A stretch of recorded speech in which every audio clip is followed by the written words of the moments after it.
Hey there, film fans. I'm Jeff. I'm Dave. And I'm John, and welcome back to The Love of Cinema, a pod in which we'll challenge one another to discuss movies, both new and old, with a strictly positive critical eye. I got married! Whoa, we just come out and say that in our intro. Cool. Oh my God, congrats. Can we see the, so that we let everybody know we have a YouTube so we can check it out. There it is. Chained. He's chained. Oh, yeah. How heavy does that finger feel? Oh, it's lighter than air. It's really? liberating, Jeff. Tell my wife I said that. Yeah, I hope she listens to at least the first. I hope she listens to at least the first 30 seconds of our podcast. Yeah, I was gonna say, she's not like my wife is. She's like, I have to listen to you talk all the time. I'm not listening to your podcast. I'm not listening to your fucking podcast. Don't talk Great. about that. Well, John decided to get married right after his birthday, so he would always know when his birthday hits. Wait, pretty sure something's coming that's important. So kudos to you for setting yourself up for success there. It's David Lynch's birthday. How cool is that? I didn't realize that. And it's usually the inauguration. Sure, you didn't realize that. Your anniversary? I knew it. Yeah, dude. How funny is that? So every year on your anniversary, you're going to say, "Happy birthday, David Lynch." Happy birthday, David, and fuck this president, or yay, this president, or oh man, this president. So we're a beer drinking podcast. We keep it positive. Anytime we say anything negative about movies, you're going to hear this sound. That sound means that we're going to take a drink, and we hope you drink along with us.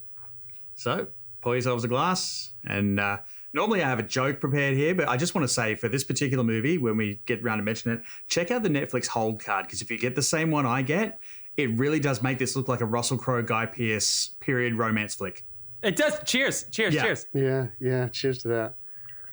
So I wanted to ask you this. So this is on Netflix right now to all of our friends. Also, we're not just yada-yadaing John's marriage. John, congratulations. Kudos to you. Thanks, boys.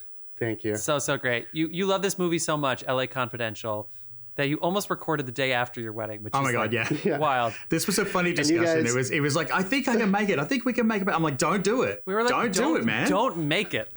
Don't make it to the podcast. You guys were so nice. You pushed it back a week just so I could fucking talk about this movie. I know. Thank you so much. Yeah, we should have picked a different movie, but yeah. What a wedding present! What an incredible gesture! I know. See, our presents were not lost in the mail. They were here all along. Okay, they're in our hearts. This is on Netflix for anybody who wants to check this out. This is, of course, directed by Curtis Hanson, who is in no relation to Taylor, Zach, and Isaac. I just got all three of those names. Fuck yeah. Yeah. Yeah, you really had those ready to go. You researched that. Yeah. I'm pretty sure little Jeff Osterbuehler could play that song on the piano. And sing it along. And Don't start telegraphing that we research occasional things. People expect facts from us then. Yeah, and if anybody hates that the song's called doo-wop and they just sing doo-wop over and over again, most of these lyrics in the 90s are dumb. It's the music that's fun. Come on. But yeah. What did I say? You said doo-wop. Doo-wop. There's a couple of doo-wops in there, and a doo-wop. Doo-wop.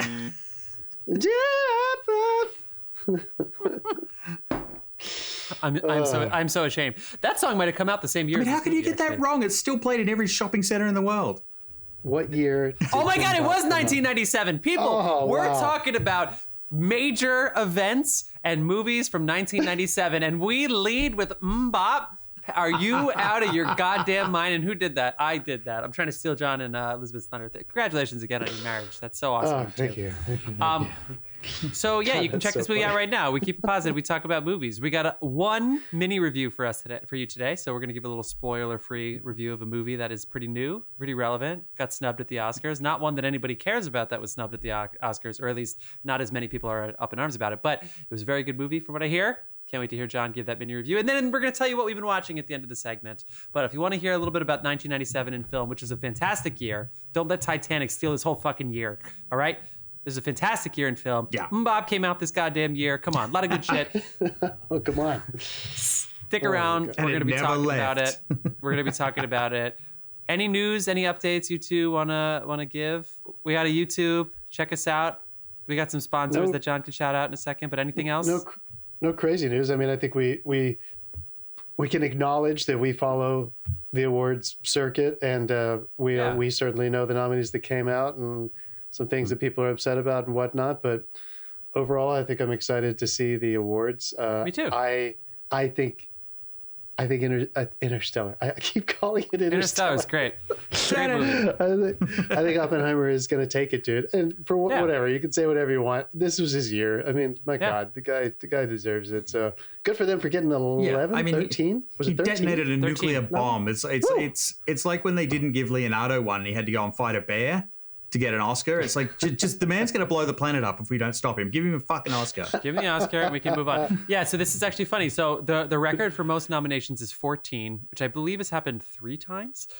La La Land, Ben-Hur, Titanic. I think those are the 3. And so not Dunkirk. Shit, I'm doing it now too. Not Return of the King? 11 for 11, Return of the King, including was not nominated for Best Cinematography. So there's always dumb shit. What the fuck? Yeah, this, and no acting nominations for that too. So interesting. But this fucking, what are we talking about? Oppenheimer. Interstellar. Not nominated for visual effects. Not nominated for visual effects. You know what? The guys who actually did guys and gals who actually did the visual effects of that movie are probably really pissed off, but I bet Christopher Nolan is actually very proud of that. If we, you know what I mean? He's like, no one's even thinking about VFX when they see my movies. They think I actually did that.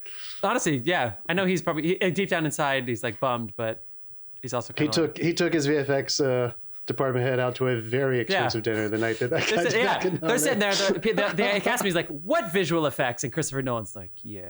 Here's 100. Damn right. Buy yourself something pretty. 100. This movie made basically $1 billion. Yeah. And the Barbie thing, I get it. People, it stings. This is not the Golden Globes, Thousands of actors voted, and they chose Annette Bening. It's weird. Yeah. The directors, they went with screenplay and picture for Barbie, and I don't know what to say. It was directors that did it though. It wasn't a bunch of stuffy people in suits. So it's a very confusing thing with everybody getting upset about it. But ultimately, it's like, well, why didn't the directors vote? I don't know. It's just a weird situation the way that this thing works. But maybe the directors spoke. Yeah, maybe the directors are all male and didn't get it. Yeah, maybe. I was not. Yeah, I don't know. I think they made an incredibly successful blockbuster movie. They got its theme and its message across, touch hearts across the world, made billions of dollars. Which is why it's I don't see a failure picture. here. I don't see a failure here. Same. You know what I mean? Yeah. Like whatever. And now Greta Gerwig can go on and do whatever the fuck she wants, and we're going to see her name on that list. Yeah, a handful more times before she's done. Yeah, as long as Marvel keeps their hands off her. Yes, David, you heard it from Dave's mouth. You heard it. Marvel, don't fucking touch her. Don't fucking do it. Leave her alone. She's got the money. Yeah. After this film. Why don't we shout our sponsors out? John, who sponsors the show? Carlos Barroso, our beer sponsor, sent me a lovely text. Hello, Carlos, if you're listening, for the wedding. And I saw a picture of his family. Son's all grown up. It's great. This man brews beer. You can find it on Instagram at Barroso, at cbarroso.beer. Excuse me. Yeah, I love his page. Follow that thing. Go check it out for all the beer making topics, articles, shares, brews. Carlos, please send me some beer. Did you guys get yours yet? It's basically beer porn. Oh yeah, it really is. It really is. Did he give you guys any? Did you guys get some? Has it happened yet? He drank ours from last time because we didn't get it in time, but he's gonna. He's got more coming in February. And we have a music artist in residence that goes by the name of Dasein, Dasein. You can find their music like on every single music platform that you're used to going to. Just type in Dasein. There's some new releases out that came out recently that are really incredible. Download, stream, subscribe, love all the shit. Yeah, Dasein. Guys, 1997. I can't wait to talk about it. But first, do you want me to go first for my little review, or you want to do any gripes? What do you got? I got a gripe, of course. Dave, do you have anything that you want to say? I have one. All right, we'll get Let me get my mini review first because I think your gripes are going to be more enjoyable, and then we'll segue after that. All right, take it away. Just very quickly, I saw the Iron Claw 2 nights ago, and is the Iron Claw or just Iron Claw? It is the Iron Claw. I am the last one to criticize anyone for doing that. I know. So yeah, thank you, God Almighty. Fuck you, Dave. That guy was so mad at you. So this stars a few actors you may have heard of. It's Zac Efron's baby. I'm sure when he got attached to it, it really helped the funding come together. I haven't done a lot of deep dive deadline variety reading on the background of how this was made, but it had a fairly low budget for getting a cast like this. Right. Jeremy Allen White is also in it from The Bear and Shameless. He's having a real moment. Maura Tierney from fucking ER, Give It Up. I don't know if anybody liked that. I did not know she was in this movie. That was awesome. Harris Dickinson, Holt McElhenney. How do you say his name? From Mindhunter. Awesome. I don't know. I don't know how you say his last name. Love that guy. He was fucking great. He plays the father. And a few other people that I had not seen yet, but I think they're Stanley Simmons. And anyway, this is a very heavy movie. I think I knew that going in, and I don't think it's if you like intense, tragic drama, I think this movie is going to speak to you. Whether or not they are pulling it off 100,000%, I think the award circuit not really giving them as much attention, even though with a cast like that and this kind of movie with an A24 release, trying to tell you that this is something we should take seriously. I don't know if it got to the finish line for me, but I enjoyed watching these guys work. Obviously, it's about wrestling, so anyone who has any kind of nostalgia or relationship to that at all, I thought they did a pretty damn good job kind of capturing the spirit of a smaller regional version before the WWF really exploded in the late 80s. Most of this takes place in the early 80s. Some fun appearances from some characters from the World Wrestling Federation, NWA, universe, if anybody gives a shit about that stuff. Nice. But ultimately, it was just a little too tragic for me, if I'm being honest. It kind of stopped being compelling at a certain point and was exclusively tragic. And it just kind of put that wheel started turning for me, where I was like, this is what you hear. Old Hollywood directors, producers, you kind of hear them talk about this all the time. But, first you got to entertain and then you can move people. And this might be one of those examples where it kind of stops being as entertaining and is exclusively tragic, and it kind of just lost some steam for me. That said, I think I want to support movies of this size. A24 is great. I think people should still try to spend some money and go see it and support or watch it when it gets on streaming, because they had a tough time getting this made, and congratulations for making it happen. Nice. Cool. You still have to drink. I will drink. I heard Zac Efron timed his cycles perfectly for this movie. Timed his cycles? What do you mean? Steroids, man. Oh, Jesus. He is enormous. You guys, he is stretched. You know what I mean? They look crazy. They look nuts. They're so swollen. Yeah. It's kind of weird. I will say one thing, and I'm not going to pick on them about this, but there's even a moment where they show you how tall they're supposed to be. The wrestlers, the TV reads out what they're supposed to be, and they're all supposed to be tall. So it's a little weird that they are the opposite of that. These are smaller men. And so there were several moments where they're wrestling normal sized men. And you're kind of like, okay, these are unusually short guys that are just gigantically swollen. The stunts are great. They acted the shit out of it. The ringside, all the camera work. You buy it, but they are little. So that's something you got to just kind of swallow and get past. But man, he's huge. I love the clip of the three of them entering the ring at the same time in that one shot. That one, or I should say, that looked cool. They looked like they had a blast. Nice. All right. Okay. Dave, you ready for your gripe? Sure. Do you want to go first? Or you want me to go first? I don't know. I guess we usually go first. I can go first today. No, I'll go. It's okay. Whose is funnier? Probably Jeff's. Nobody rants like Jeff. We've proven that. He even has comments on YouTube are like, oh my God, that was a Jeff rant. Willing to bomb. Nobody rants like Jeff. That's our first t-shirt, you guys. Fucking ass. All right, Dave, take it away. No, I think, he's basically, Peter Griffin in the You Know What Grinds My Gears segment every time. You know what grinds my gears?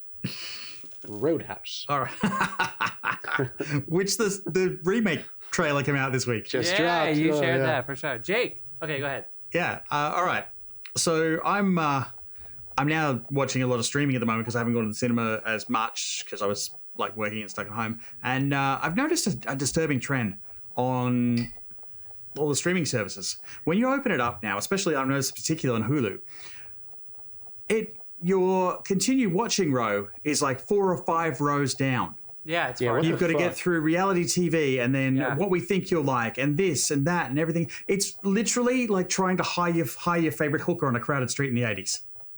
So you're like walking down the street. It's like, no, honey, don't watch that. Watch this instead. Hey, look, I'm newer than what you're watching. Hey, handsome, why don't you come over here instead and try some of this reality TV dick? And it's like, well, no, it's impressive and I'm a little curious, but no, thank you. I just want to keep watching Stargate Atlantis. And you got to go down like 4 or 5 fucking rows to get to it. Sometimes you can't even find it. Like really, like this HBO Max specifically. Sometimes I've been like, where is it? Like it's really frustrating. You have to go into like search and find what you were looking for. Why do they do it to us? According to Dave, it's buried below that reality TV dick. How did I get buzzed during that segment? Reality TV dick. I did buzz you. I actually buzzed myself, and then I buzzed you. You did. I have my gripe up, and I don't want to. I'm supposed to be immune. I don't want to leave the page. That's why. Here we Dave, go. that was a good gripe. I have a mini gripe, which I'm going to say. Wait, hold on. Okay, go. How do people just have lawyers? Is there something you want to tell us? No, I get it. Like, if you don't want to rat fuck your mortgage, you should probably call a lawyer. And like, if you don't want somebody rat fucking your will, you should get a lawyer. But that doesn't mean they're just on call for you. Like, you can't just call them. And every time I don't call them anyway. I'm like, I'll call my lawyer, but I really don't want to. 'Cause I don't know if they bill that call hourly. Their hourly rates like $800. They do. You know, Yeah. people who went to law schools you'd never heard of are driving $350,000 Porsches. I don't want to call a lawyer. I don't want you to have a lawyer. So no. I'm weak. So anytime I say I'm going to call my lawyer, you should know I'm out of my goddamn mind, and I'm afraid to go to the doctor because of the bill that I'm going to get. So I'm not calling a fucking lawyer. There's just no way. Who has a lawyer? God. Normal adults, Jeff. Not everybody has to call let me call the Actors Equity Law Representation. Yeah. Who's your lawyer? Who's your lawyer? I have 2 lawyers, one for my immigration and one for when I accidentally killed that hooker back in the 80s. My sister. No. Yeah, see, that's. Wait, I was gonna say something. Can you not say that straight off? after I killed that hooker back in the 80s? Wait, I just want to say I'm mad at TV dick. That's the second T-shirt.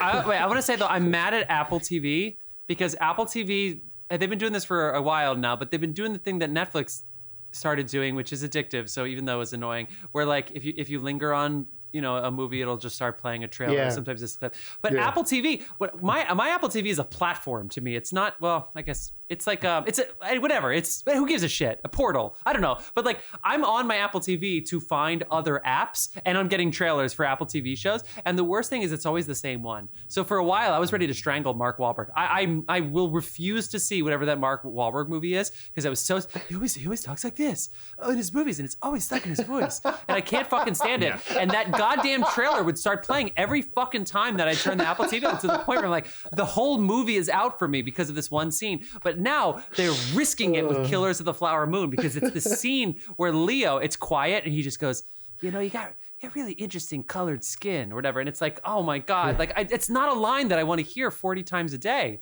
And it's like, every time it drives me nuts. I don't want that echoing out under my apartment door. Yeah. So many times, just over and over and over again. I didn't open the Apple TV app. I just turned on Apple TV and I'm getting Leo talking about skin color. I don't know. It's just, ugh. Once again, you guys, we are like with this amazing control over whatever we want to watch. We have lost control over how we want to approach content. Like, can you imagine if you had walked into a video store in the 80s and the covers made noise? You know, like if you when you walked in front of one, they just started talking to you like a fucking like a decoration from Halloween or something. Like that would have been terrible, right? It would have been awful. Yeah. Also, you can't browse without bothering everybody. So much. I don't know if I told you guys this story. I can't remember if I was still living in New York or not. I think I may have been here. I was at a party and I was talking with these people I didn't know very well, and the girl worked at Netflix. The woman worked at Netflix, and I was like, "Oh, cool. You know, what do you do?"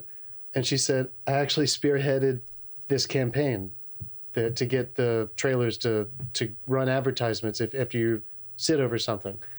and the room one like, everybody went turned quiet. off. Yeah, and everybody, and she the was first like, thing the word like, requested I know, for your but project was an off switch. She was like, you guys, it's very effective. She was like, I'm sorry. I was like, come on. I was like, maybe the rest of the world doesn't mind it, but like everybody in our industry seems to fucking hate it. Dude, the internet blew up with people asking, how the fuck do I turn this off? Yeah. How do I turn it off? To the point where the you volume. can, at least let me mute it. No, you can turn it off now. There's a function in there to turn it off. Especially I will say too, every single person who complains about this, just like people who complain about the Oscars, have to admit it also kind of like works because there have definitely been movies that I saw that trailer for and I was like, ooh. It counts on laziness too, because like maybe not the first time. It's better than for a while. I don't think Netflix allowed you to view a trailer, which also wasn't cool. That was like, give me more than a thumbnail. I do want to I want to have the control to watch a trailer if I want to. But this is just too far. Anyway, I totally agree. Dave, good rant. I was literally bitching about that 2 days ago, and I was like, what the fuck? Where's the continue? I was like screaming about it. And sometimes it's not even there. It really is. It's like, that's what I was about to say. Sometimes I literally don't think it's a matter of scrolling. I don't think it's there sometimes. Yeah. You have to restart the app. It's annoying. They want us to be lost in there. They want us to be just a Jeff, wash. can I take a guess? Just a long shot in the dark. The highest grossing movie of 1997. I definitely haven't already mentioned it on this podcast. Yeah, go ahead. 1997. Highest grossing movie. What you got? It's something about a ship. Ghost ship. I had to play this song at a musical theater camp on the recorder as a full-grown adult. Dude, I used to work on a cruise ship, as you know, and one day during the sail away, when they were doing the safety announcement, everyone's on the outer deck and they're showing everyone where to go in the event of emergency. They do it on every cruise, and somebody as the background music put Titanic on, put this like My Heart Will Go On, and straight after it, like the captain's like, "Do you think that was a good idea?" And their response was no. It's like no, but did you see their fucking faces? Everybody listened to that announcement that day. Yeah. Oh my god, dude. The movie's cheesy. What a year. The script is cheesy, but the movie's not bad. I rewatched it again last year, and look, the movie's not bad. It's good. Movie. Titanic. It's fantastic. It's a fucking masterpiece. I don't care. Fuck everybody who judges. I can understand if you say I'm a sap or it's too sappy and it's not your kind of movie. But that is a masterpiece. In real time. It's objective. It's incredible. It's incredible. Like, come on, get out of here, guys. If you look in the back, you can see James Cameron with a stopwatch measuring the water level. Guys, do you know if the boat screaming at somebody? If the Titanic went head first into the iceberg, it wouldn't have sank? Yeah. So they just pussied out? Is that what you're saying? They should have just dead ahead. Yeah. Always commit. Always commit. Right at it. Where was Victor Garber when they needed him? Jesus Christ. Yeah, you see, you can see the captain of the wheel, and it's like, Captain, we got to try and go around it. He's like, no, fuck it, it's about family. Also, shout out to Titanic off Broadway. I love that Victor Garber, as soon as they were like, okay, so I think 4 of these holes are flooded, and he goes, it's going down. The ship's going down. Like that first conversation. You'll find me in the dining room twirling the clock. He's like, I did this, so I accept that I'm dying. I'm not even gonna try to get a lifeboat. I'll be drinking myself into oblivion. And this movie's rated PG-13, so I can't say the truth, which is I wish I could get polished off one more time, but I'm gonna, So Titanic was the number one grossing movie of the year. Of course, this was the number one highest grossing movie of all time for a very long time. You guys know what number 2 was, and I'll give you a hint. It was not in our summer blockbuster face-off that we did last year. It was not. Nope. Why would it have been? Because Titanic was. It came out in the Christmas time. Yeah. And but this next movie, I believe actually did come out in the summer, but actually did better worldwide, but domestically was in 3rd place. Was it Batman and Robin or Jurassic World? No. Oh shit! I have no idea if it's not those two. Dave? Batman and Robin actually only made $238 million internationally on a production budget of 125. So factoring in marketing and other costs, it actually was not a financial success. Air Force One. Good guess. It came in at number 5. Lost. How about Tomorrow Never Dies? James Bond. Number 4. Oh my god! The ladder. I Know What You Did Last Summer. What? that was number 57. You're just Googling movies now. Dante's Peak. Listen to this year. Unbelievable. The Lost World Jurassic Park came in at number 2 this year. I said that. I guessed that. You said the law, and then you kind of stopped. Oh, sorry. Did And it cut out? Men in Black came in third. Yeah, sorry. Nice. I feel like the recording will show that he did say it. I think I said Batman and Robin and Jurassic World. It doesn't matter. Oh, Jurassic World. That's different. That's a different franchise. It's not Jurassic World. Yeah, get the fuck out of here. Jurassic Park. What is it? The Lost World World. and Jurassic are in the title. The for Lost sure. World. The Lost World. Excuse me. The Lost World. Jurassic Park. Yeah. Anyway, DreamWorks released its first 3 films: The Peacemaker, Amistad, and Mouse Hunt. This also happened this year. Sony beat Disney as the highest-grossing distributor after a 3-year run by The Mouse House. After 3 Batman movies, we already talked about that one. Fifth Element was the top-grossing French film of all time until The Untouchables in 2011. Waiting for Guffin gets an R-rated for one scene, therefore bombing at the box office. Titanic won 11 Oscars, tying Ben-Hur and Return of the King. Yada, yada, yada. Oh, All About Eve and La La Land. Fuck. Had the 14 nominations. Acting Oscars, Helen Hunt and Jack Nicholson both won for As Good as It Gets. Robin Williams wins his Oscar for Good Will Hunting, beating Burt Reynolds, who is visibly unhappy if you watch the clip of Robin Williams winning. And let's see. Anthony Hopkins won the BAFTA and some shit. Who won? Oh, Kim Basinger gets her revenge after being written out of Batman Returns. She wins for LA Confidential. How fucking crazy is that? Wow. And then Ben and Matt won. James Horner. We did have to cover that business too. It is Basinger, not Basinger or anything like that. We just want to clarify it's Basinger. I think we get it. Basinger.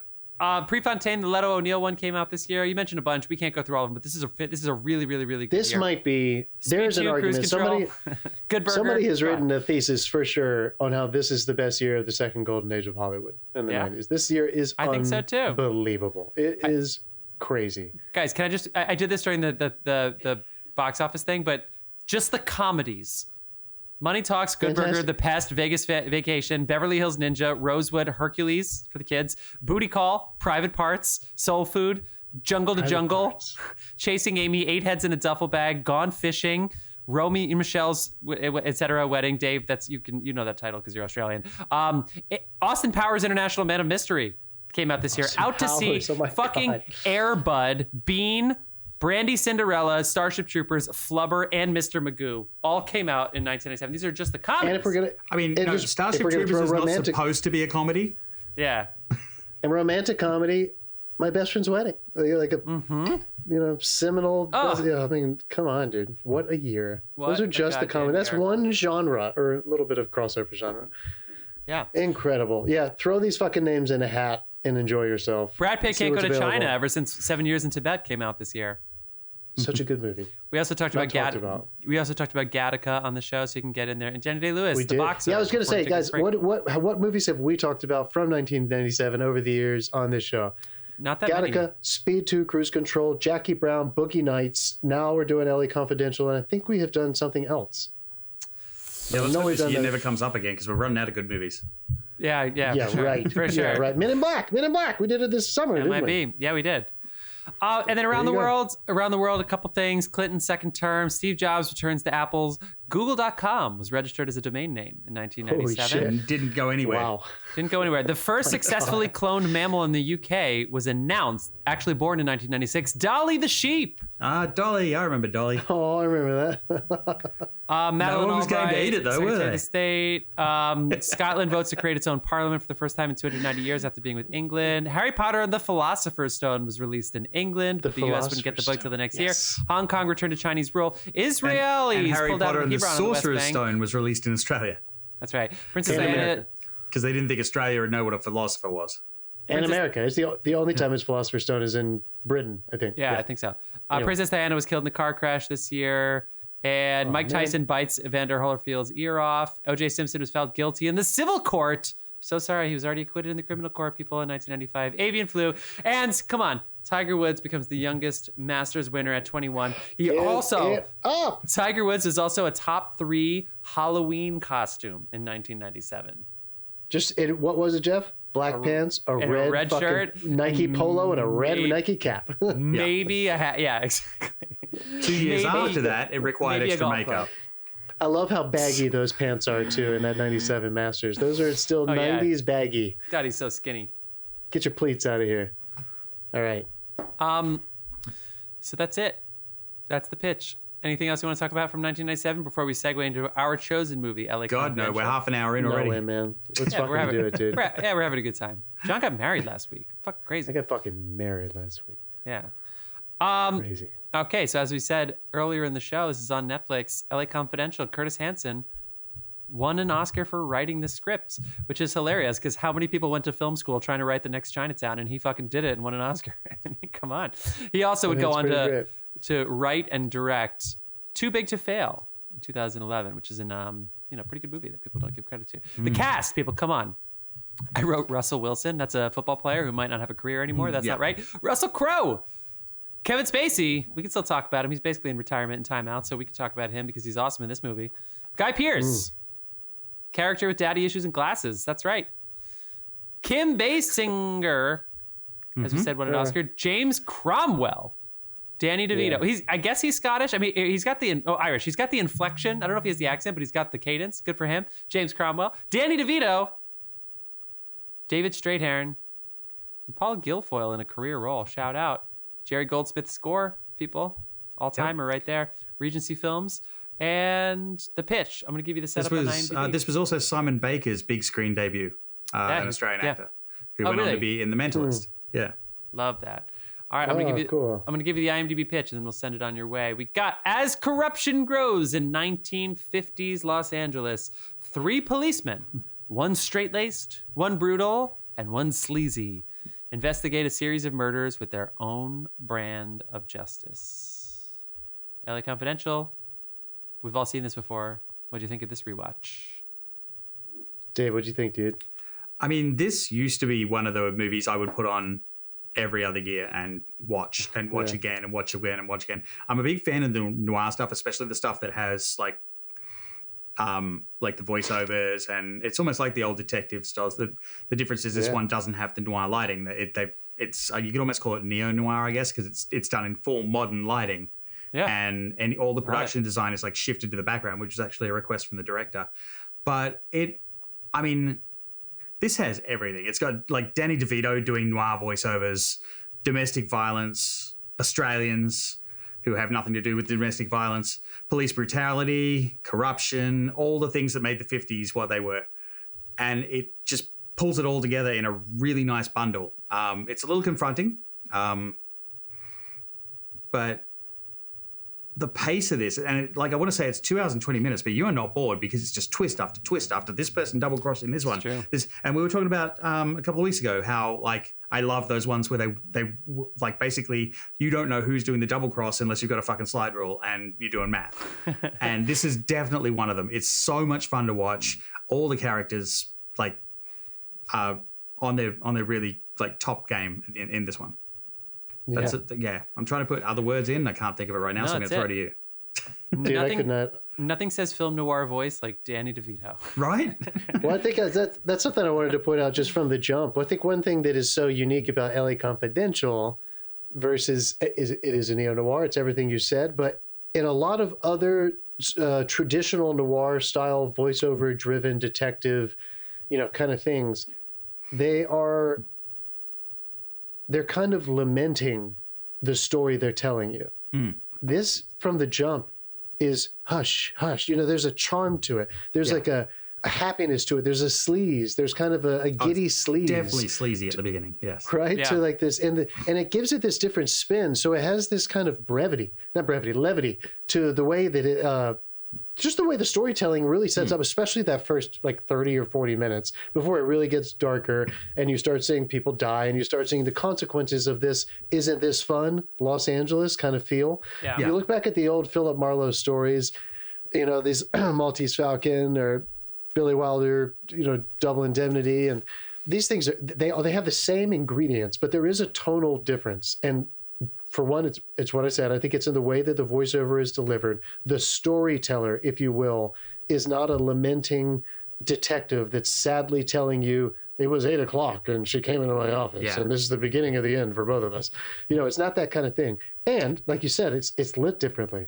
I think Chinatown still used a lot of like the LA sunshine in trying to like how do we make hard light come from the sky, as opposed to hard light comes from like a street light through blinds, the way they did in the 40s and stuff. So I think those two things are super, super important. There are also three, dare I say, maybe not leads, but there are three very important protagonist perspectives: Guy Pearce, Russell Crowe, and Kevin Spacey. And I think the way that you start to barely meet too, like yes, well, that's the thing. Well, that's fucking crazy that you say that, because I know what you mean. They don't speak to each other a lot, but they are absolutely in the same world and know each other. Oh, yeah. Right? They all work in the same police force, which is awesome. They have these three different people who cross paths all the time, including this amazing introductory expositional scene where they end up all getting charged for fucking battery on innocent victims. So beating the shit out of these people they take in. It's based on an actual event Which is great. It's great that they found Christmas some ways happened. to. And not to take away from Curtis Hanson as a screenwriter, because he's the fucking man, but this was based on a book by James Ellroy. Yeah. So I mean, I love it. I love it. This made me want to go back and read like Raymond Chandler and all those guys. This is book 3 of Ellroy's LA Quartet series. There's 4 of them. It's the Black Dahlia, the Big Nowhere, LA Confidential, and White Jazz. Dahlia was made as a Brian De Palma film in 2006, if you want to check that out. 6, right? I did not care for that movie, but I remember that movie. A lot of people didn't. It certainly was no LA Confidential. I get it. So what else really quickly for my mini? This was the first time that I had ever seen Russell Crowe. And even though I wasn't acting then, but I think I saw movies like most people through actors' eyes. I was smitten. I was like, who the fuck is that? I was like 11 years old when this movie came out, 10 years old, and I was like, what the fuck? Who is that dude? And of course, I didn't know anything about him. Didn't know he was Australian. Didn't know who Guy Pearce was, really. I hadn't seen any of his earlier stuff either. Actually, so little known fact, Russell Crowe's a Kiwi. He is a Kiwi, isn't he? Yeah. You guys fucking claim him. We claimed him, until he does bad stuff, then he's a Kiwi. Doesn't he own one of the rugby teams from New Zealand? Maybe. Anyway. I don't know. The acting in this is fantastic. I think he's building a movie studio at the moment, though. Good for him. The acting is fantastic. The storytelling, like you said, the pacing is remarkable. And more than anything, it's just, we just don't get a lot of detective stories anymore. There's a reason, I guess. They kind of did their thing, and they started getting eaten up by television in such a successful way into all these procedurals that I think this kind of movie just faded into the dust. They made noirs back in the 30s and 40s because they were cheap and the books were available. There were a lot of pulp books, and they kind of just went away from these. I would argue that Tarantino likes this genre and tries to bowl in this kind of detective mystery into everything he does with a little bit of his spin. There's always these elements, but this was the last one, I think, that was shamelessly, successfully a noir picture, detectives at the front of it trying to solve a mystery about what's going on. And it's just one of the greatest. And Kim Basinger is fucking perfect. Unless you want to count The Batman. Because that definitely had the similar is a neo-noir for sure. Yeah. I mean, if we're going to go there, David Lynch, story. everything David Lynch does is a fucking neo-noir. I think he has. Well, that's a detective story because you're trying to figure out what the fuck's going on. The Batman is fantastic, but this one is. I think there is something beautiful about the fact that this movie ends up, spoiler alert, being about the good cop and the bad cop, which is always fun. And a lot of the older detective stories were not about that.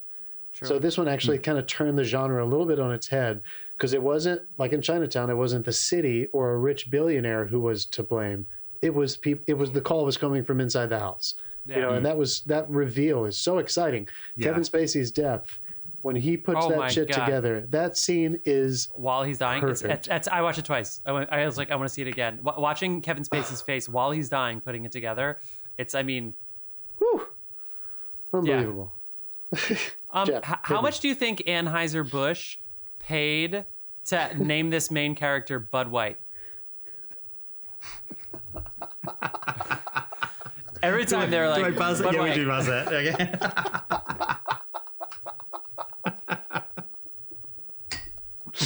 My God. The whole time they're like, Bud White. That's the I was first... like, I'm thirsty. That's the first thought you have on this movie. Yeah. Great names all around. Exley. Come on. Exley, fantastic. Yeah. Vincenzi. So we got Budweiser and X-Lax at the moment. Yeah, guys, these lines, I think when this movie started this time, I don't know what was wrong with my memory. I mean, I didn't... Really? We have a drinking podcast. What do you think's wrong with your memory? It's such a good point. Really setting myself up for success on this review here. I don't know what I was thinking, but when the music, it was wonderful. And then Danny DeVito's fucking voice comes on. I was like, holy shit. I totally forgot that he was even in this movie. Because it's the cop. To me, it was cops and press. Obviously Danny DeVito represents the press. But I remember them wanting to be at the crime scene and fighting and then getting the pictures and the angle and the lighting. I remember that so vividly, especially considering where it goes. Because obviously they sort of leave that at a certain point when all of a sudden they need to, all of a sudden it's about justice. Or, oh my God, the line Kevin Spacey has, why did you become a cop? I can't remember. The way he delivers that line is like, okay, God. I feel like the creepiest Spacey line in the entire thing is when he turns around and says, America isn't ready for the real me. And I'm like, no, sir, we were not. Shut up. Yeah. Oh my God. Of course, caveat, of course, we understand. Of course he did. Another thing, so I love this noir thing because not this noir thing. The fact that it's noir, but it's simply by basically making the voiceover page 6, People magazine. I mean, obviously it's called Gossip Girl. It's Gossip Girl. Yeah, exactly. The fact it's fucking Sex in the City, but Gossip Girl. Yeah, I guess. Yeah. The fact that just by that inflection, because honestly, truly, and I thought about this a lot, the Mickey C killings were some of the most brutal killing series that I've ever seen. These guys just sitting in the car talking, and then just those few gunshots coming through the windshields and killing them. The person sitting in their living room, with the drugs and the cocaine, and the shots coming through the windshield. I mean, fucking brutal. But just the tone, it wasn't Bullet. It wasn't those other movies you mentioned. It was, can we get the picture? Can we get the shot? Can we glamorize it? It's like that. It was in my head the whole time. Like, where's the champagne popping while this brutal murder is happening? Like as if we're at a Christmas party and people are getting killed out back. It's like, it was that tonal shift was so good. And then again, the fact that they could, obviously there's twists and turns, but the fact that tone got darker so that, but not only by the end was there no question. And obviously when Danny DeVito, at a certain point, there obviously was no voiceover, but the fact that sexy selling LA thing was out the window because we had to get to justice. I actually can't believe the journey. I can't believe the journey that we took. It's unreal. Everything really takes a journey. And it's funny you said you responded so well to Russell Crowe's character, because I think his is the one that takes the most interesting journey in this. Because he's a different guy from where he starts to. Once he's fired, he becomes a completely different fucking person. Oh yeah! Oh my God, dude! What he does to DeVito? Oh my God. Yeah, it's fucking great. And he's also such a unique leading character because he's just the brute. Like he's more. I don't want to be too reductive. Clearly, he is more than he thinks he is, and she helps him realize that. And he's not as dumb as he thinks he is. He's not just the brute, but he really is. Ultimately, like what he ends up being is the executioner and the muscle for Guy Pearce once they finally team up. Yeah. And I think that's so interesting to show such a flawed character who has that kind of vulnerability, who also you eventually learn has this incredibly, traumatic past that gives him a good specific reason to justify why he is so incredibly violent to men who hurt women, which is fucking cathartic and compelling to watch. You were gritting your teeth every time you see him around somebody who hurts a woman because you can't wait for him to fucking kill them. Yeah. You just can't wait for it. You're just so excited. That when he breaks the fucking chair, when he fucking snaps the back of the chair. I just want to say as well.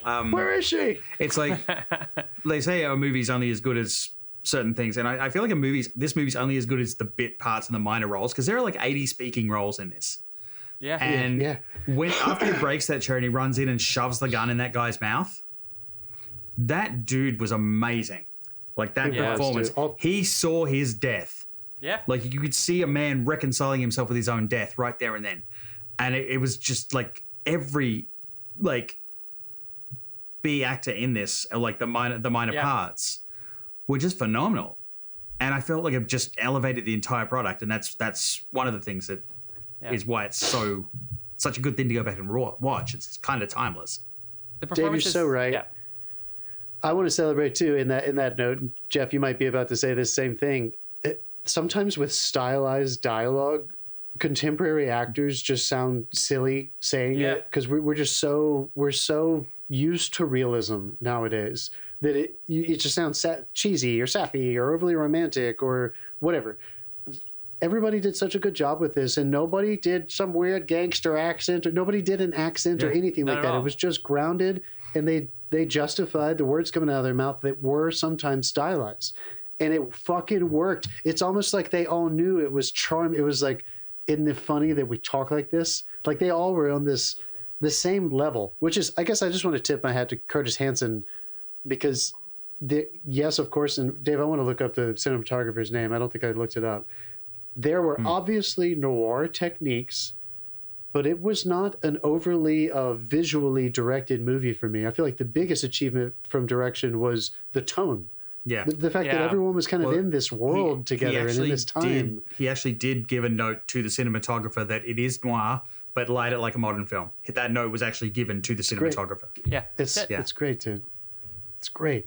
And all this for supporting roles. You're right, Dave. It's just, what a cast. What a gigantic cast. And the more I'm doing this, you guys, the more I'm like casting smaller films and starting to get into like the importance of bit role casting. Like, oh my God, casting directors are so fucking important. Just the faces in the background of those cops are going to make you believe that that's fucking 19 whatever LA police department, or it's fucking a movie. Yep. And everybody looked so good. Everybody was believably a man or a woman, and they had business too. They had like business specific to the scene they're in. It wasn't just do something in the background. It was like there's varying things where background characters will be carrying files or doing something or walk past doors, but then there's those interrogation scenes where there's 20 cops on the other side of the window just staring this guy down, and they all hate him, and you can see they all hate him. That brawl. I mean, first of all, the interrogation scenes, the guy peeing himself, like every single one of these actors, just stellar. Any of the times that they had to do raids of the houses, every single person, stellar. That brutal beating scene in the holding area is fucking wild. Obviously, the scene at the end we'll get to, but like, oh my God. And of course, they're saying very insensitive things to certain, so I imagine the rewatch of this movie, it hasn't aged too well for, especially, it depends on who you are and such, but oh my God, that whole entire sequence, because you're rooting for Bloody Christmas.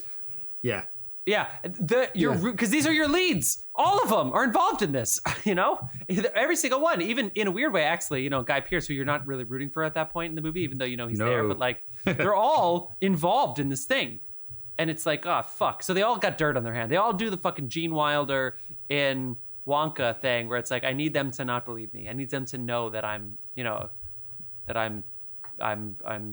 deceitful, or we know that about these main characters, that you can't trust them to be just good cops. They got their dirt, they got their shit. Let's move on. Let's get back to the story. I don't know. It was fucking crazy. Bloody Christmas. It is so fucking crazy. And I think the first time I saw it, like it's also one of those good. Help me put a word to this, you guys, because this comes up a lot in like screenwriting. I wasn't shocked that it was James Cromwell. Like it's one of those things where it's not like the wool is pulled so far over your eyes that it's absolutely an impossibility and you have a disbelief. It felt appropriately inevitable, but it came at the perfect time. Yeah. So that when Kevin Spacey says Rollo Tomasi after he gets shot, you're just like, of course it's him. It's like that perfect timing. Of course, we've found our way here. It's time to reveal that we didn't know everything about James Cromwell. This makes perfect sense, but it's not a total out of left field. I've never been able to put like a perfect word. There's probably some weird little dramaturgy word that's that, but I feel like this is just such a good example of that. And I meant to press pause to find out when in the movie that scene happens, because it's over an hour in for sure. It's past the midpoint. Yeah. It's definitely like Vincennes has started to make his, atonement. He's trying to kind of figure things out. He's working with Exley. This is Kevin Spacey's character. Man, it's just so. But that might be something else that is a part of this. It basically waited till they got close enough that he might be revealed, and they let the story proceed to that point, and then where it was like they're onto this person, and there was nothing else to do. So it's like his character made the decision to reveal himself and shoot. Do you think there's something? The sleaze aspect of this that they're so aware of, that it's LA and they're making use of it throughout. These three characters in their own way are all seeking some kind of redemption to try to be better men and better detectives. I think that definitely helps. This isn't them getting dragged down as anti-heroes into the underworld and then at the last moment trying to do the right thing and end up like kind of sacrificing themselves for it. That might be something that like I've never really thought of consciously, but you have people who seem to have different agendas, and that kind of stretches the world for you. But ultimately, it's three people who are trying to be better detectives, and they kind of just hate each other for most of the time. They don't have the same immediate objectives until they do. Oh my God, damn it, dude! This movie is so good. You know the scene I watched multiple times was when Russell Crowe beats the shit out of Guy Pearce, and then instead of hitting him, he throws a chair out the window. also, I feel bad for the filer. Some guy in the streets laying there clutching his head like, the fucking filer. why? How about the fucking art whoever the art department, like how many takes did they have to do that? I hope that was one take, because he fucking destroyed that room. Whoever was on continuity, I bet he wasn't even supposed to throw the fucking chair out the window. Yeah, they just need to build a whole new room. Damn it! It's like, honestly, that's magnificent. Oh man, you're right. I could do that the whole time. Maybe my favorite like action sequence in this movie, it's not the actual shootout, the cars pulling up to the shootout at the end. Yeah. The headlights coming from every angle is fantastic. And that's when it goes into full noir finally. That's full noir. That's it, yeah. And it's beautiful, it's tense, it's nothing it's stuff you've seen, it's elements you've seen before, but they just executed it brutally.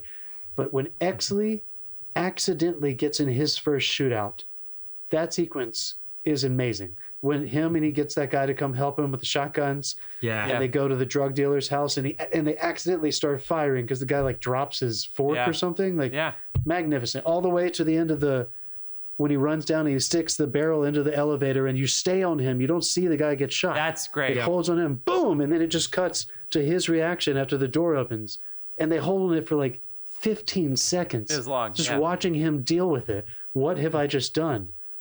I just got promoted. I just got promoted, and also all this stuff that I put down that I said I would never do. Now I get it. You just end up in these situations, and it just slowly happens over time. You saw it all. It was fucking. I can't believe the journey that these all took. And you're so right about Russell Crowe's journey, but at the same time, he didn't change that much. He's still the muscle guy who's willing to dangle people out the. He's just doing it for a better reason, I guess you could say. But oh my God, he's not that different. Spacey doesn't change at all, obviously. So like.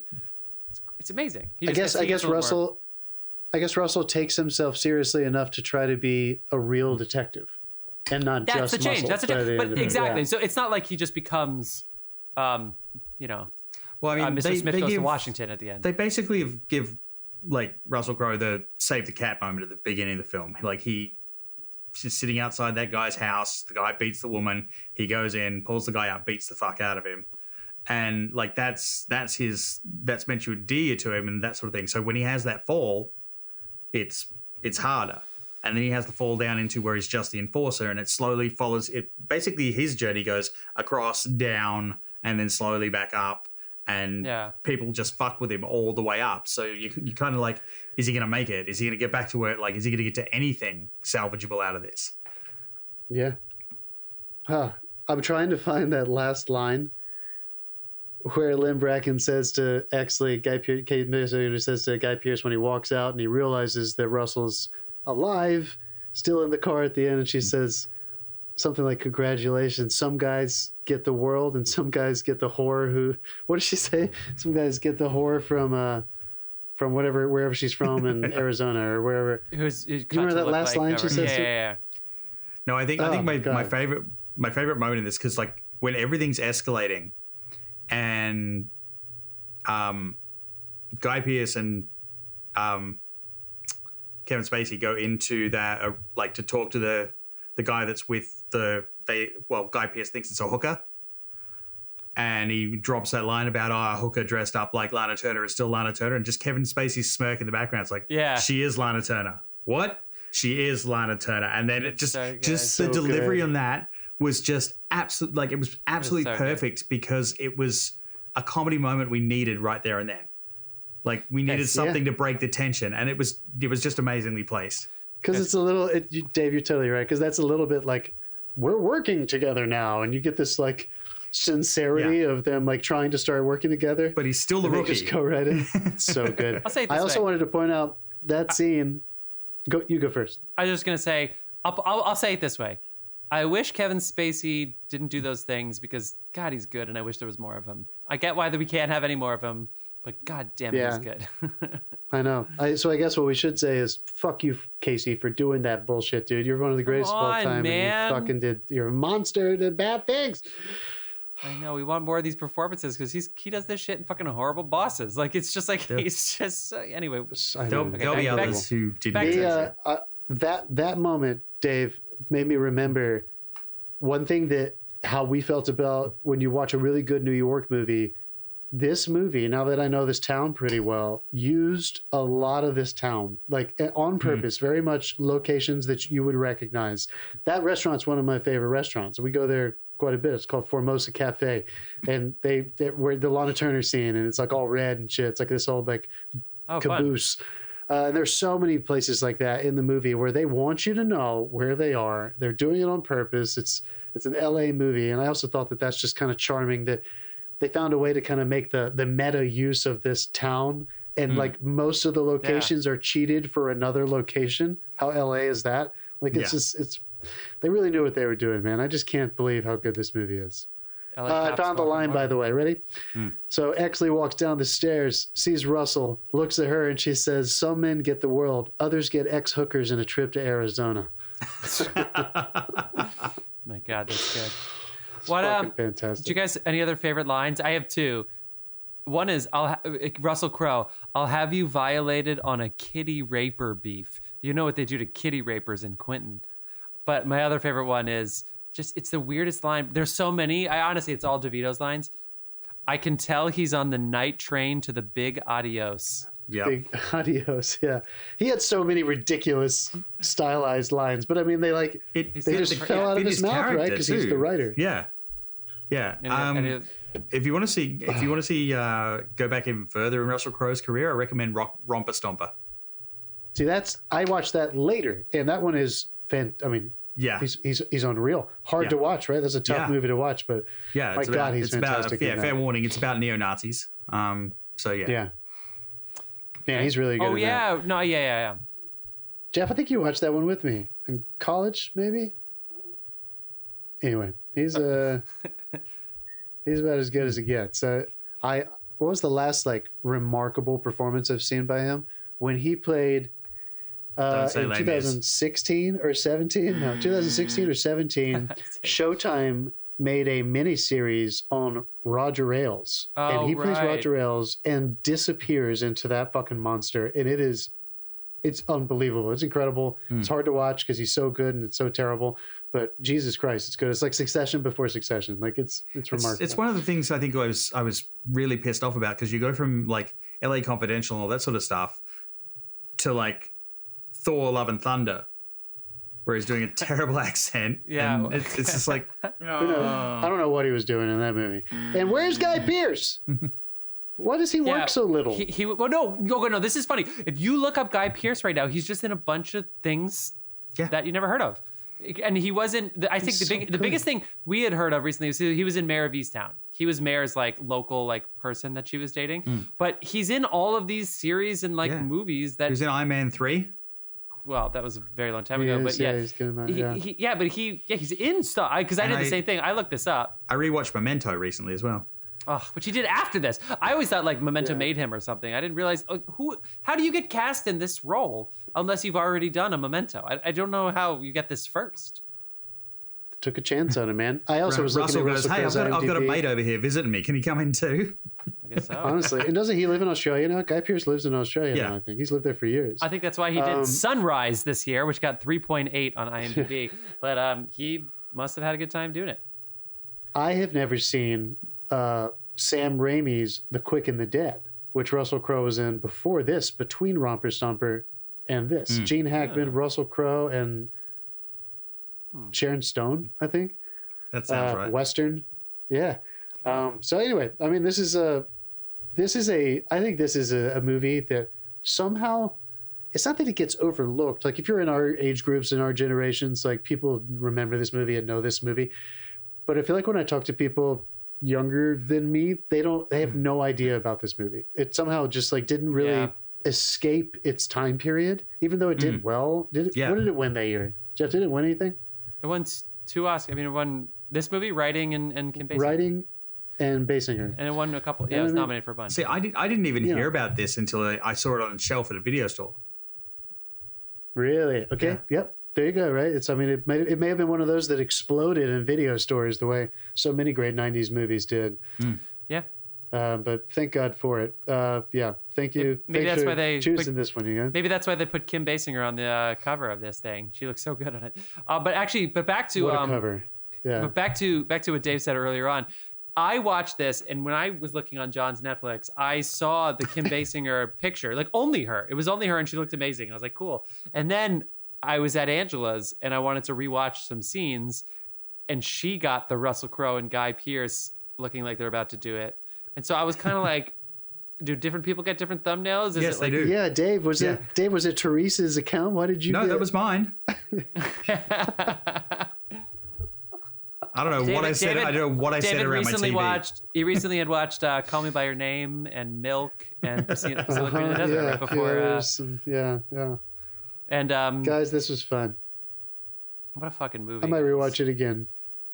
I mean, I used to watch it all the time. Yeah, get it in there. It's on Netflix. I have a gripe from this. I'm gonna save my gripe for next week for this, but that's exciting. Okay.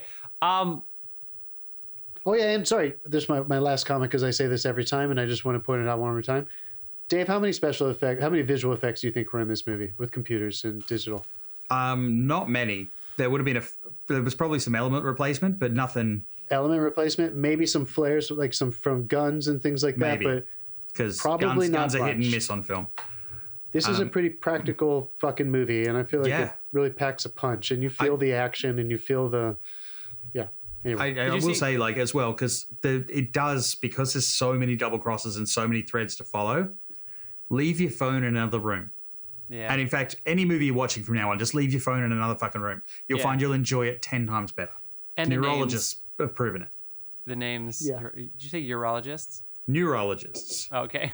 I think you said urologists. Anyway, I also want to say too that I love the trivia bit that because this was filmed it was set in the 50s. At the time, there was an ordinance that buildings couldn't be taller than City Hall, which is pretty common for a lot of cities. I know Philadelphia had this. The fucking Arthur Penn on the top of their City Hall was supposed to be the highest thing until some landlords went, "It's fucking stupid. We all know who Arthur Penn is. They can see it a different angle."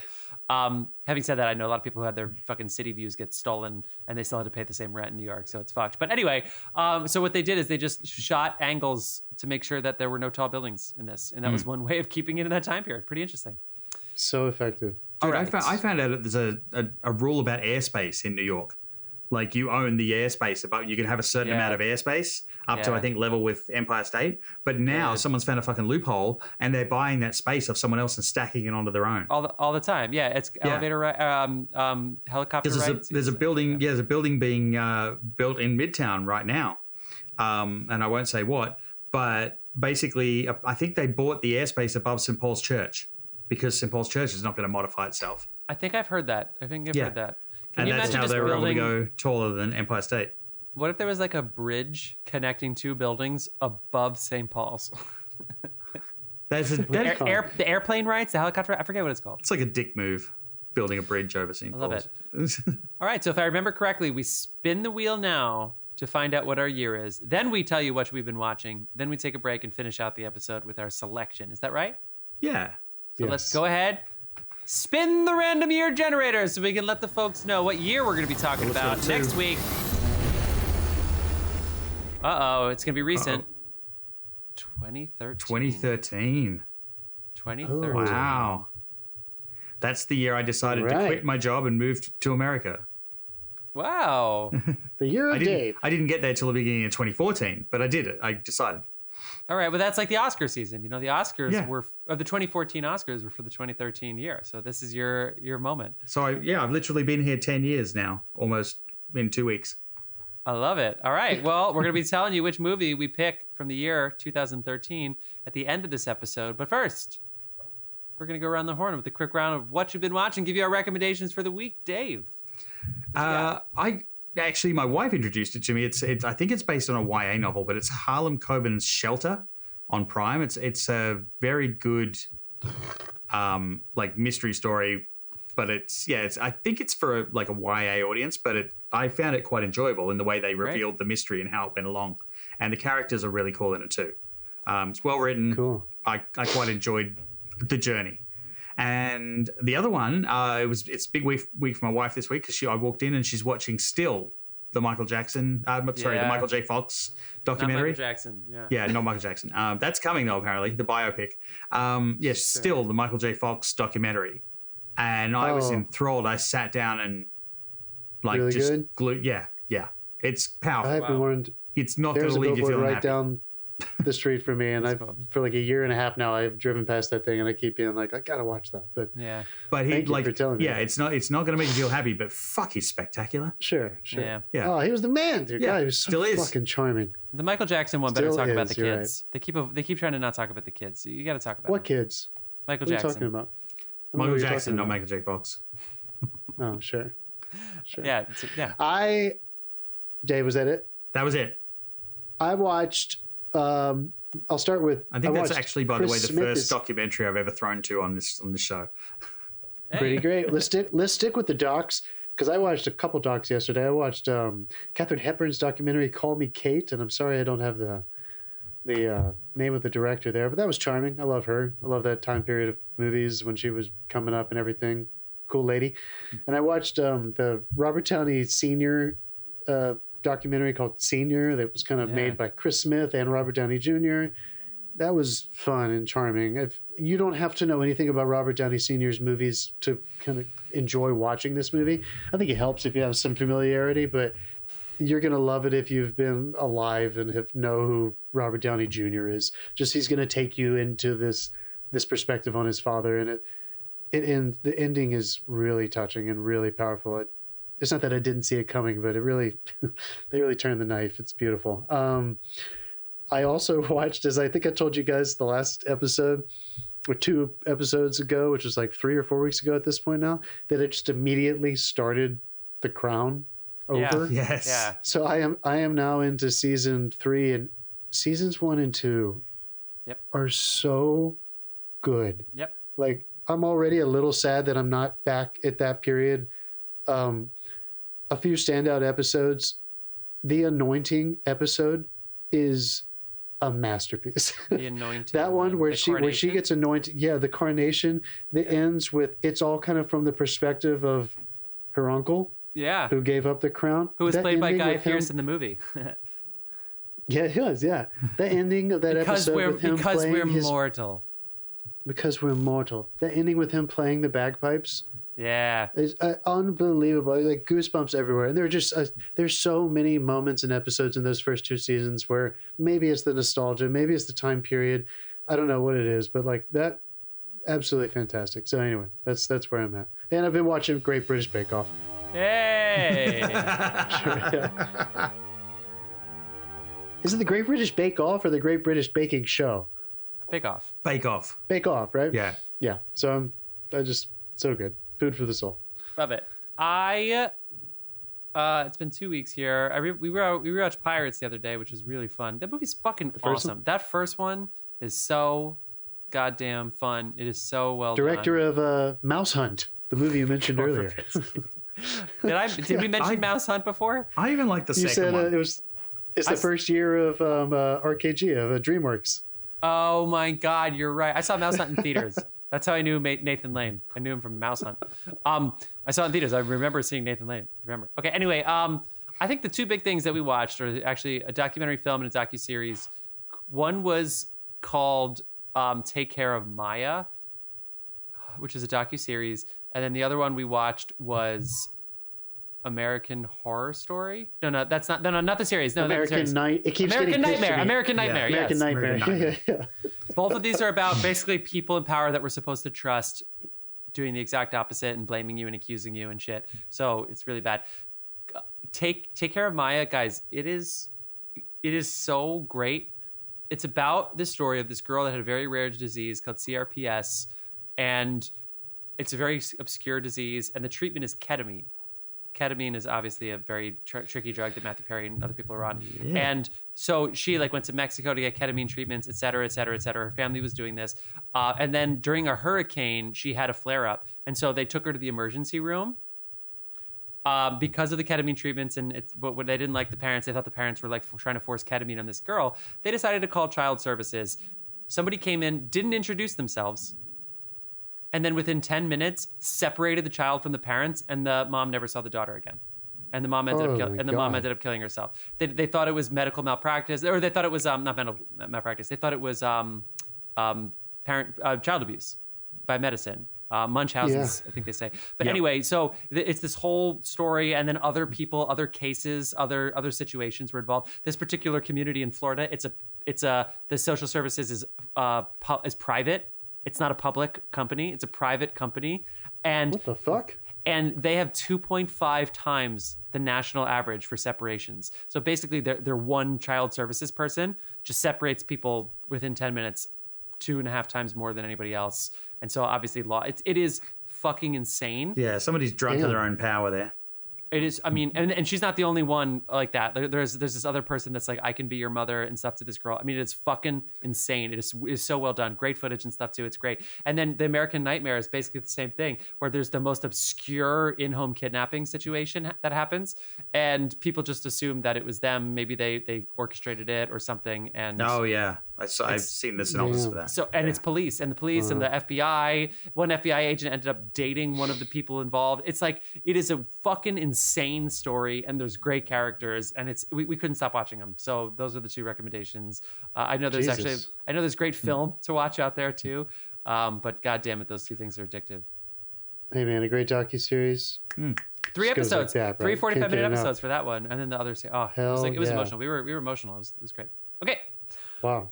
And I started some series, but I'll talk about them next week. So let's go. We're going to take a very, very quick break.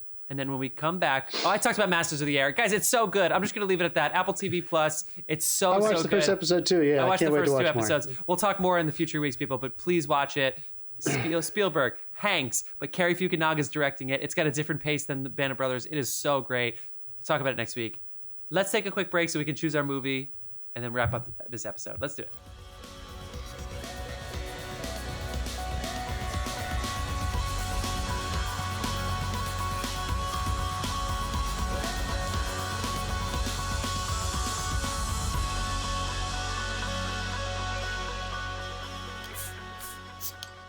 And we're back. And we're back. All right, people. 2013 film year. Very famous year with Gravity at the Oscars. Matthew McConaughey won an Oscar. Yeah. That is not... Famously, no special effects in that. They actually shot Sandra Bullock into space. That's it. And killed George Clooney. And they stole Roger Deakins' Oscar. Sorry, his first George. one. Well, luckily got two later. All right. We are going to be talking about, speaking of Roger Deakins, Denis Villeneuve's Prisoners. I Wonder if it's A heavy. It's just a light comedy. Yeah. Fun romp for the whole family. Is it Hugh What's left of it? Jackman's? Is it Hugh Jackman's best role? I mean, besides obviously Wolverine's, but Yeah, I mean, Let's talk about it. It's definitely Talk about it next we'll week. Talk about it. go see it. It's Tune in. on. It's on Netflix. It's on Netflix. And if you're poor, it's on Netflix with commercials starting tomorrow. For me, not for long. Oh my God. All right, people. Can't wait to talk about that next week. Great episode. Please. Bye, my friends.